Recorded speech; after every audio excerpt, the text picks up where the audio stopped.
If you're not using VersaGrips, you're leaving gains on the table. If you're a beginner, this doesn't really matter because your grip isn't going to become a limiting factor for a while.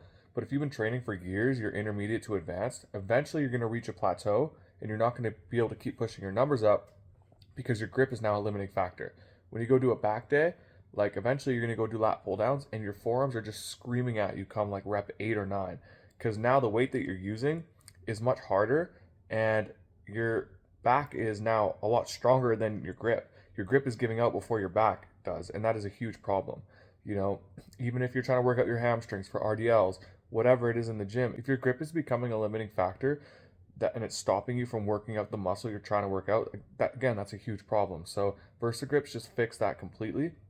It even helps for like lat, like I use them for lat raises. I use them for a bunch of stuff in the gym, not just for pulling movements, because it just helps me get a grip on the bar, even for even for things that like you wouldn't think to use them, because sometimes like even for pull-ups, even though that is still your back, but sometimes gyms don't have like the grippy material on it or you have sweaty hands.